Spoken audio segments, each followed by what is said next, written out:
를 따라라는 제목으로 하나님 말씀을 나누겠습니다. 여러분 벌써 새해가 되어 두 번째 주일이 되었습니다.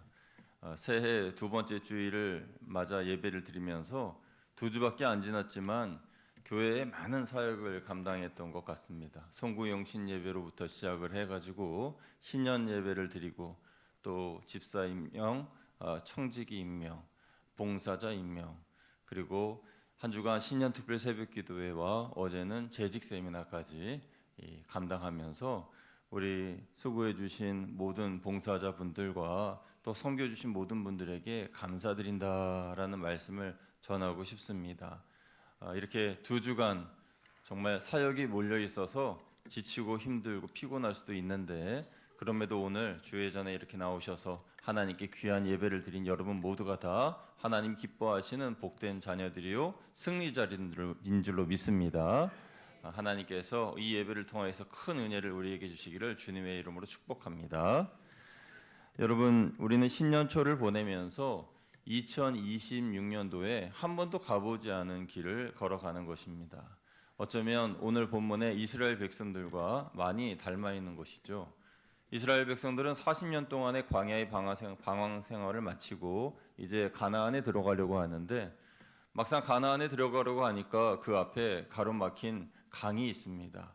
그 강 이름이 요단입니다. 그래서 그 요단 강을 건너서 이제 가나안에 들어가야 하는데 그때는 곡식을 거두는 시기여서 이 강물이 불어났어요. 그러니까 이 곡식을 거두는 이때는 우리 달력으로는 4월 아니면 5월입니다. 4월, 5월. 그러니까 봄이죠. 이 봄에 북쪽에 있는 헐몬산에서부터 눈이 녹아내리면서 많은 물들이 이제 요단강으로 유입이 됩니다. 그리고 또 봄비가 내리기 때문에 그 요단강은 평소에는 그냥 사람이 지나다닐 수 있을 정도의 그런 강인데 그때는 이 강물이 범람해가지고 뚝을 넘치는 그런, 그래서 깊이는 한 4m 정도, 너비는 한 10m 정도 되는 그런 큰 강이 되는 거예요. 그래서 지나가지 못하고 건너지 못하는 강이 되는 거죠. 이제 바로 눈앞에 가나안 땅이 있는데 그 요단강을 건너기만 하면 되는데 이제 강물이 불어나서 건너지 못하고 있는 그런 상황입니다. 그래서 이 시기에 이때에 여호수아가 한 가지 하나님 앞에 말씀을 듣고 또 깨달아서 백성들한테 이야기를 하는 것이죠. 제사장들이 언약궤를 메고 그리고 그 강을 건너게 될 것을 하나님께 지시를 받습니다. 여러분, 우리도 사실 살다 보면 이런 일들이 생기지 않습니까? 내 앞에 갑자기 큰 강처럼 불어난 그 요단 강물처럼 갑작스럽게 문제가 생기기도 하고 어려운 일이 닥치기도 해서 이 문제를 어떻게 해결해야 되나 생각됩니다. 특별히 요즘처럼 새해가 되어서 새롭게 시작하려고 하는 마음을 가지고 뭔가 해보려고 할 때에 크게 불어난 강물처럼 뭔가 문제가 생기고 어려움이 닥칠 때에 우리는 참 힘들고 낙심하고 또 미래에 대한 두려움을 갖게 됩니다. 그렇게 새해를 맞이하게 됐지만 미래에 대한 두려움 그리고 미지에 앞으로 어떻게 나아가야 할지 모르는 그 세계를 보면서 우리는 걱정하고 있는 것이죠. 한 번도 가보지 않은 그 길 어떻게 나아가야 할까요? 오늘 하나님은 여호수아에게 이렇게 말씀하십니다. 언약궤를 따르라. 언약궤를 따르라. 라고 말씀하신 것이죠. 여러분, 그래서 오늘 저는 여러분과 함께 이 언약궤가 도대체 무엇인지, 언약궤를 왜 따라가야 하는지, 그 언약궤가 오늘날 무엇을 상징하는지에 대해서도 한번 살펴보면서 말씀을 나눠보려고 합니다. 여러분, 먼저 이스라엘 백성들이 그토록 목숨처럼 여겼던 언약궤, 언약궤는요, 출애굽기 25장에 하나님이 잘 기록하여 말씀해 주셨는데요. 이 언약궤는 조각목이라고 하는 아카시아 나무로 만든 상자입니다. 그래서 크기는 가로가 114cm, 세로와 높이가 각각 68cm 정도 되는 직사각형 상자입니다. 그런데 여러분 사진에 그림에 보시다시피 이 두 부분으로 나뉘어져 있는 것을 보게 됩니다. 우리가 보통 언약궤라고 하는 것은 밑부분이에요. 그러니까 안에 언약궤 안에 무언가 내용물이 담겨져 있는 상자죠. 그리고 그 위에 뚜껑은 속죄소라고 부릅니다. 이 두 부분이 다른 것입니다. 그럼 언약궤 안에는 무엇이 들어가 있는가? 세 개의 성물이 들어가 있는데 하나는 우리가 잘 아는 십계명 두 돌판입니다. 하나님께서 직접 모세에게 내려주신 십계명 두 돌판이 있고 이 두 돌판은 말씀을 상징하는 것이죠. 다른 하나는 만나를 담은 항아리입니다. 이것은 40년 광야 사용할 동안에 이스라엘에게 먹이셨던 하나님의 공급하심을 상징합니다. 또 마지막으로 아론의 쌍난 지팡이입니다. 이것은 죽은 나무에서 싹이 나고 열매가 맺혀서 기적적으로 죽음을 이기고 부활로 나타나게 된 그런 상징이라고 할 수가 있습니다. 이 세 가지의 거룩한 성물이 언약궤 안에 담겨져 있다라는 것이죠. 그리고 앞서 사진을 다시 한번 보시면은 그 위에 속죄소는 두 천사가 서로 자신의 날개 끝을 맞이하면서 절하고 있는 모습입니다. 그래서 대제사장이 1년에 한 번 이 속죄소 위에 어린 양의 피를 뿌리면서 백성들의 죄를 하나님께 대신 속죄하고 회개하여 자신뿐만 아니라 이스라엘의 죄를 사함받는 그러한 속죄소가 바로 그래서 속죄소라는 것이고 또 다른 이름은 시은좌, 은혜가 머무는 자리, 은혜가 베풀어지는 자리라 그래서 시은좌라고 하는 것입니다. 이제 저를 비춰주시면 감사하겠습니다. 이 언약궤의 상징은 하나님의 임재의 상징입니다. 그래서 이 언약궤가 있는 곳에 하나님이 늘 함께 하셨고 이스라엘 백성들은 전쟁을 할 때에도 이 언약궤를 메고 앞으로 행진하며 전쟁을 했습니다. 그래서 하나님께서 임재하시는 그 임재의 현장에서 전쟁에서도 승리하고 하나님의 놀라운 영광이 그 언약궤를 중심으로 이루어졌던 것이죠. 그렇다면 사랑하는 여러분, 오늘날 우리에게는 이 나무로 만든 언약궤가 없는데 하나님의 임재의 상징이라고 하는 이 언약궤가 우리에게는 없는데 그럼 우리는 무엇을 따라가야 하느냐라는 것입니다. 오늘 말씀의 제목도 언약궤를 따라서인데 어디에도 찾아볼 수 없는 언약궤를 어떻게 따라가야 한다는 것이냐 말이죠. 그래서 우리는 이 언약궤를 구속사적인 맥락으로 한번 살펴보아야 됩니다. 구약의 언약궤는 예수 그리스도의 모형이자 예수 그리스도의 그림자이기 때문입니다. 그래서 오늘날 관점에서 보면 언약궤는 이렇게 생각할 수 있습니다. 첫째로 언약궤는 말씀으로 오신 예수님을 말하는 것입니다. 한번 따라하시겠습니다. 말씀으로 오신 예수님. 언약궤 안에는 십계명 두 돌판이 있다라고 말씀드렸죠.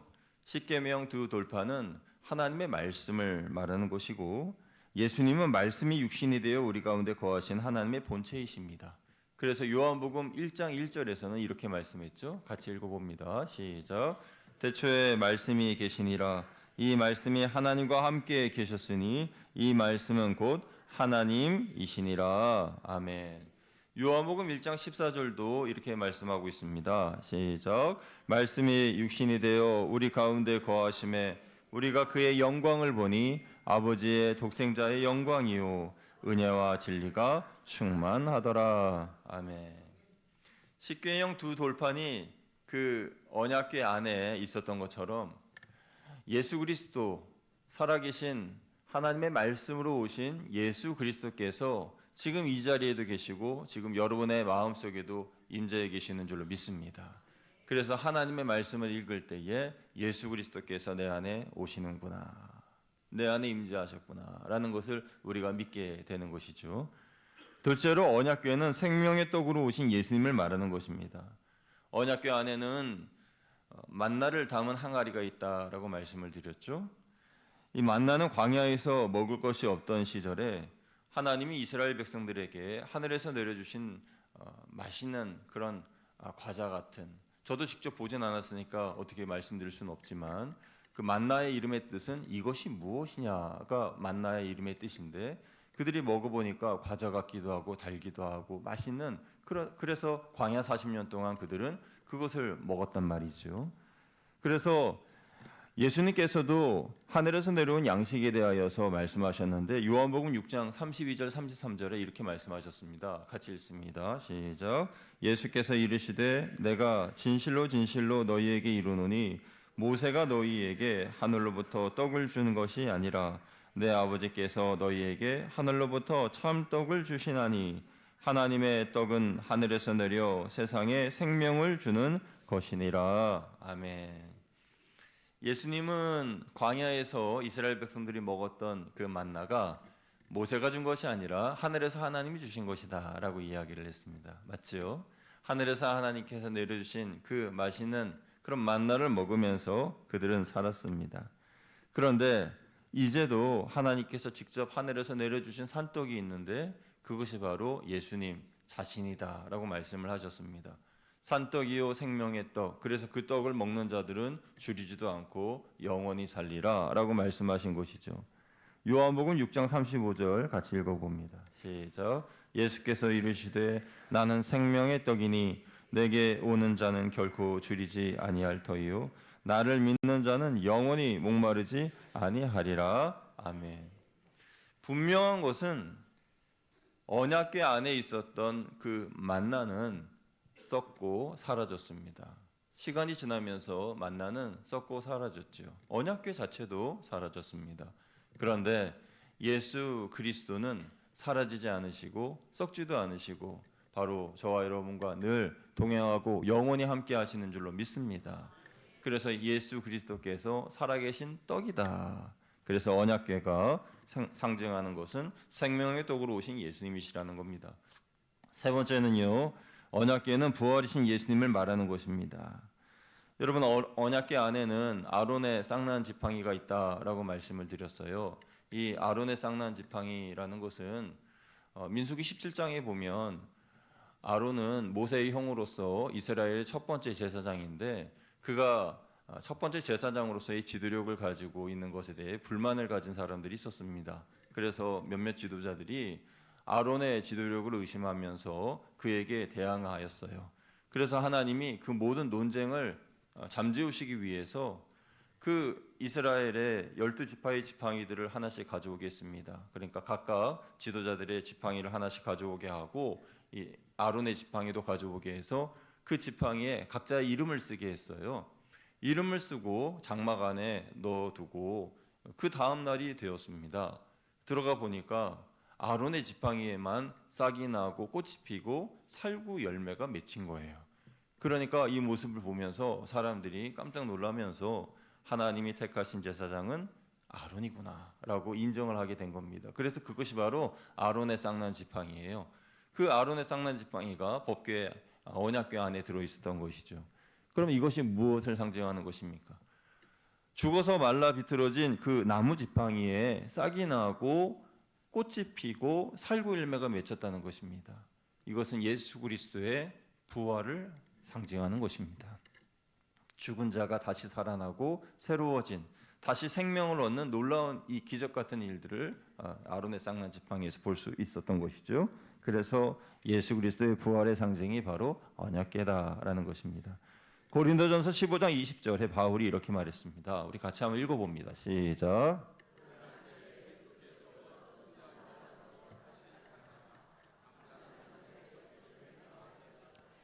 아멘. 우리 한 번 더 읽습니다. 시작.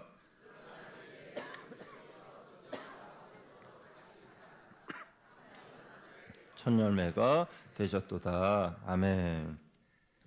죽은 나무 지팡이에서 생명이 자라고 열매를 맺었듯이 예수 그리스도께서 죽은 자 가운데서 첫 열매 되셔서 다시 살아나셨다라는 것을 말씀하고 있는 것입니다.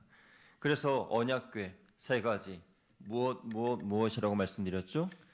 하나님의 말씀이 적힌 십계명 두 돌판, 그리고 만나가 담긴 항아리, 그리고 아론의 쌍난 지팡이, 이 세 가지가 담겨 있는데 모두 다 예수 그리스도를 상징한다고 말씀드렸습니다. 그러니까 언약궤는 바로 예수 그리스도를 상징하는 것이죠. 그리고 아까 그림에서 보셨듯이 그 언약궤를 덮는 뚜껑이 있었죠. 그 뚜껑을 뭐라고 그런다 그랬죠? 예, 속죄소. 알겠다. 암기력이 굉장히 좋으세요.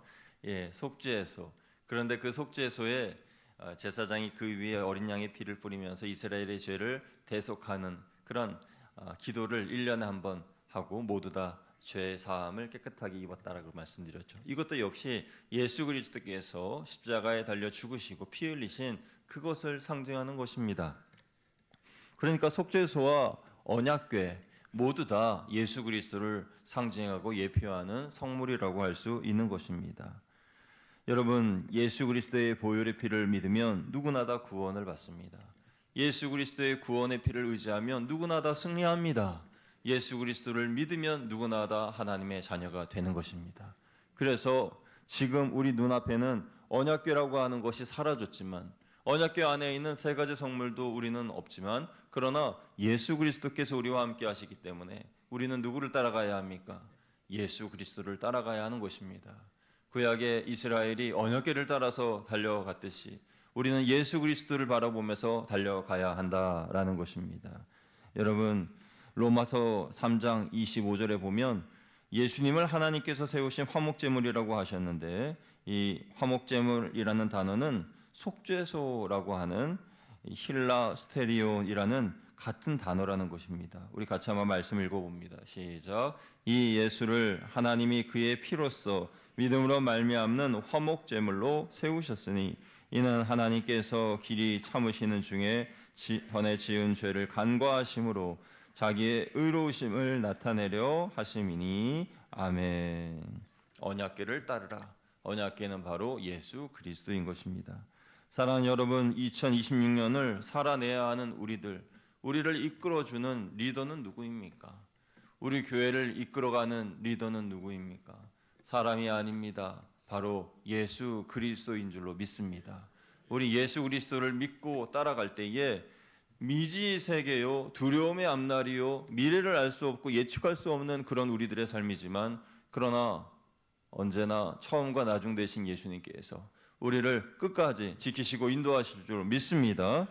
그래서 우리는 예수 그리스도를 의지해야 됩니다. 나의 경험이 아니라, 지식도 의지하지 말고, 물질도 아니고 오직 나의 대장 되시고 구주 되시고 리더 되시는 예수님을 의지해야 되는 것입니다.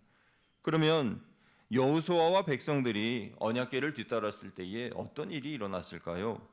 그들은 요난강이 갈라지는 기적을 경험했습니다. 이 기적을 경험하기까지 여호수아가 백성들에게 두 가지를 주의시켰습니다. 이 두 가지를 꼭 지키라라고 말하였습니다. 그러면 내일 하나님이 행하시는 기이한 일들을 보리라라고 말씀하셨어요. 여러분, 그 두 가지는 무엇일까요? 첫째는요, 거룩함에 대한 회복입니다. 거룩함에 대한 회복. 이것은 오늘날 우리에게도 적용되는 원칙입니다. 우리도 요단강이 갈라지는 것 같은 기적을 체험하길 원한다면 두 가지 중에 첫 번째, 거룩함의 원칙을 지켜야 되는 거예요. 5절을 보면 여호수아는 내일 하나님이 너희에게 행하실 일을 보기 위해 너희는 먼저 성결하라 라고 말하죠. 우리 5절 말씀 같이 읽어보겠습니다. 시작. 여호수아가 또 백성에게 이르되 너희는 자신을 성결하게 하라. 여호와께서 내일 너희 가운데에 기이한 일들을 행하시리라. 아멘. 언약궤는 하나님의 임재의 상징으로서 늘 언약궤를 통하여서 하나님이 함께 하셨는데, 거룩함 때문에 하나님께서 함께 하신 것입니다. 반대로 말하면 죄가 있다면 하나님의 임재하심을 경험할 수 없다라는 것이죠. 새해를 시작하며 우리가 가장 먼저 해야 할 일은 신년 계획표를 짜는 것보다 내 마음을 정결하게 하는 것입니다. 내 영을 깨끗하게 하는 것이에요. 여러분, 내 안에 있는 죄들을 회개하고 예수님의 보혈로 정결케 되는 것, 이것이 하나님의 기적을 볼 준비가 되어 있는 것입니다. 우리가 성결할 때 하나님은 우리 삶의 기이한 일, 놀라운 기적을 베풀어 주시는 줄로 믿습니다. 지난 한 주간 우리 교회는 신년 특별 새벽 기도회를 가졌습니다. 이 신년 특별 새벽 기도회를 통해서 우리는 옛 사람의 옷을 벗어버리자라고 하였습니다. 그리고 새 사람의 옷, 빛의 갑옷, 하나님의 전신갑주, 예수의 옷, 그리스도의 옷을 입자라고 말씀을 드렸죠.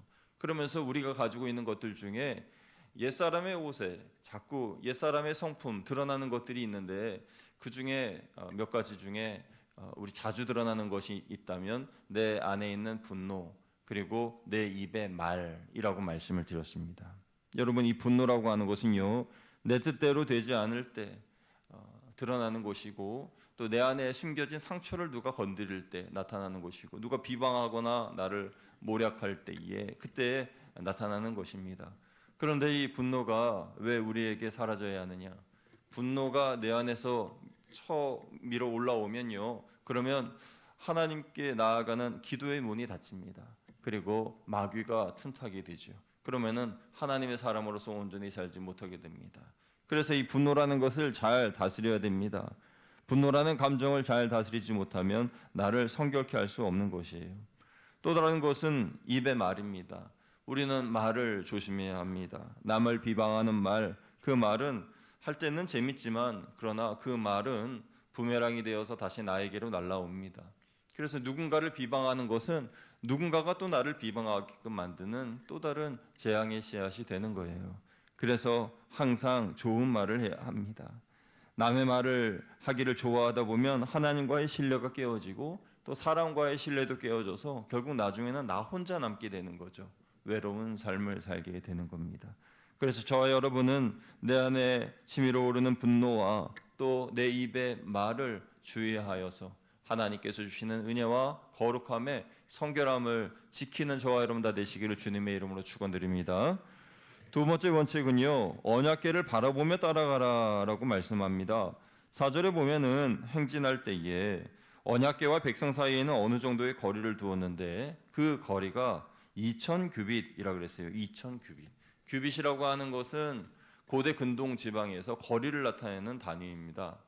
지금으로 말하면 몇 미터 그런 거리를 재는 기준이죠. 그래서 이 2000규빗은 약 900m 정도 됩니다. 그럼 여러분 상상을 해보시죠.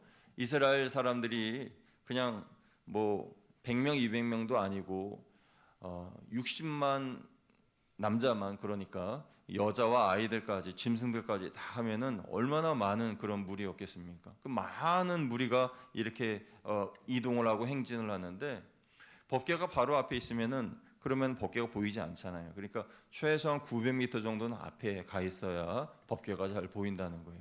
그래서 법궤를 900m 앞에 두고 그 법궤가 나아가는 것을 보고 이스라엘 백성들이 따라가는 거죠. 바로 내 앞에 있으면은 파묻혀서 어디로 가는지 방향을 잃어버린다는 것입니다. 여러분, 이것이 무엇을 상징하는 것입니까? 이 언약궤를 제일 앞에 두고 나아가는 것은 내 마음 중심에 예수 그리스도를 첫 번째로 두고 나아가라는 것입니다. 어느 곳이든지 무엇이든지 예수님이 눈에 보이게끔 하라는 것이에요. 여러분, 우리가 살다 보면 바쁘기도 하고 힘들기도 하고 또 정신없이 지내다 보면은 예수님에 대해서 잊고 망각할 수 있지 않습니까? 그러면 마치 이스라엘 백성들이 언약궤를 앞에 두고 언약궤를 따라가야 되는데 그 언약궤가 어디 있는지를 모르고 그냥 가는 거나 마찬가지인 거예요. 어디로 가야 할지 모르죠. 헤맬 수밖에 없는 것입니다. 그래서 여러분, 빨리 가는 것도 중요하지만은 가다가 멈추십시오. 예수 그리스도께서 안 보이시고 예수님의 음성이 들리지 않으시고 또 예수님께서 나에게 어떻게 말씀하시는지 깨닫지 못한다면 그냥 그 상태에서 멈춰 있어야 되는 거예요. 그래서 우리는 예수님이 오른쪽으로 가시면 오른쪽으로 가고 왼쪽으로 가면 우리도 왼쪽으로 가고 예수님이 멈추시면 멈추고, 그래서 예수님을 바라보며 따라가는 사람들이 다 되어야 할 줄로 믿습니다. 그래서 이 언약궤를 바라보며 따라가라라고 하였어요. 우리 4절 말씀 읽어봅니다. 시작. 그러나 너희와 그 사이 거리가 2000규빗쯤 되게 하고 그것에 가까이 하지는 말라. 그리하면 너희가 행할 길을 알리니 너희가 이전에 이 길을 지나보지 못하였음이니라 하니라. 아멘. 세 번째 원칙이 있습니다. 세 번째 원칙은 믿음으로 발을 내딛는 용기입니다. 여러분 한번 따라하시면 감사하겠습니다. 믿음으로 발을 내딛습니다. 믿음으로 발을 내딛습니다. 여러분, 믿음으로 발을 내딛는 것은 용기입니다. 이건 정말 중요한 요소지요. 어쩌면 홍해바다를 건넌 것보다 요단강을 건너는 것이 더 용기 있는 행동이었을 겁니다. 왜냐하면 홍해바다는요, 바다가 다 갈라진 다음에 이스라엘 백성들이 건너간 거잖아요. 그죠? 그런데 이 요단 강물은 그냥 눈앞에 그냥 출렁출렁 넘실대는 그 강물이 있는데 뚝까지 이미 물이 범람해 가지고 들어가면 빠져 죽는 것을 아는데, 그런데 믿음으로 한 발 그 강물에 발을 디딘 거예요. 그러니까 홍해를 건넌 것보다 더 용기 있는 행동이 아닐 수가 없는 겁니다. 여러분, 요단 강물이 제사장들이 언약궤를 메고 발을 닿는 순간 물이 끊어졌다라고 15절 16절에 말씀하고 있는데 우리 같이 한번 읽어볼게요. 시작. 요단이 곡식 거두는 시기에는 항상 언덕에 넘치더라. 궤를 맨 자들이 요단에 이르며 궤를 맨 제사장들이 발이 물가에 잠기자 곧 위에서부터 흘러내리던 물이 그쳐서 사르단에 가까운 매우 멀리 있는 아담 성읍 변두리에 일어나 한 곳에 쌓이고 아라바의 바다 여매로 향하여 흘러가는 물은 온전히 끊어지매 백성이 여리고 앞으로 바로 건널세. 아멘.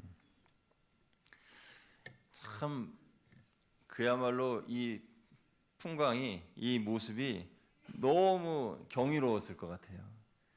앞에 제사장들이 언약궤를 어깨에 탁 메고 그렇게 걸어가는데 한 발 탁 물속에 발을 넣으니까 물이 저 위에서 탁 멈추고 그런 모습을 그 이스라엘 모든 백성들이 다 봤을 것 아니겠습니까? 여러분이 만약에 그중 한 명이었다면 어떻게 생각하셨겠어요? 와, 하나님께서 우리를 위해서 이렇게 놀라운 일을 행하시는구나. 야, 할렐루야 하고 하나님을 찬양하지 않겠습니까? 여러분, 우리의 2026년도의 한 해에 우리의 삶에 이러한 기적적인 일들이 일어나기를 주님의 이름으로 축복합니다. 제가 연초에 어떤 집사님과 이야기를 나누는데 정말 새해에는 열심히 뭔가 해보려고 했는데 정말 새해 뭔가 열심히 교회도 나오고 뭘 열심히 해보려고 하는데 뭔가 큰 일이 앞에 가로막힌 거예요. 어려움이 생긴 거죠. 그래서 왜 이런 일이 생겼느냐 걱정하고 또 답답해하고 이해하지 못하는 그런 상황들이 우리 가운데 일어나는 겁니다. 그때 우리는 생각할 수 있습니다. 그래, 이 문제가 바로 요단 강물이다. 이 요단 강물이 범람하면서 나를 꼼짝도 못하게 건너가지 못하게 하지만 그러나 나는 예수 그리스도를 내 앞에 대장 되신 예수님을 바라보며 난 믿음으로 건너가리라. 그러면은 이 요단 강물이 갈라질 거야. 이런 믿음을 가지고 나아가는 거죠. 그러면 하나님이 놀라운 기적을 우리에게 베풀어 줄 줄로 믿습니다. 그 믿음으로 우리는 승리하는 거예요. 여러분, 믿음의 발을 내디디려면 용기가 필요합니다. 상황이 좋아지면 순종하겠다라고 말씀하지 마십시오. 경제 사정이 풀리면 헌금을 하고 건강이 좋아지면 봉사를 하겠습니다가 아닙니다. 강물이 넘실거려도 들어가는 겁니다. 강물이 뚝을 넘쳐서 흘러 넘어가도 그래도 발을 내딛는 거예요. 왜요? 주님이 말씀하셨으니까요. 언약궤를 따라가라. 예수 그리스도를 따라가라. 표대를 향하여 나아가라. 말씀하셨기 때문에 그 말씀으로 우리가 나아가는 겁니다. 그러면 그 이후의 일들은 하나님이 책임져 주시는 거예요. 그 첫 발을 내딛는 용기가 우리에게 필요하고 그것은 우리의 몫이라는 겁니다. 여호수아와 이스라엘 백성들이 언약궤를 앞세우고 요단강에 발을 디뎠을 때 흐르던 물이 멈추고 모든 백성들이 건너갈 수 있었습니다. 2026년 여러분 앞에는 어떤 요단강이 흐르고 있습니까? 경제적인 위기의 강입니까? 자녀의 문제의 강입니까? 아니면 육체의 질병의 강입니까? 그러나 두려워하지 마십시오.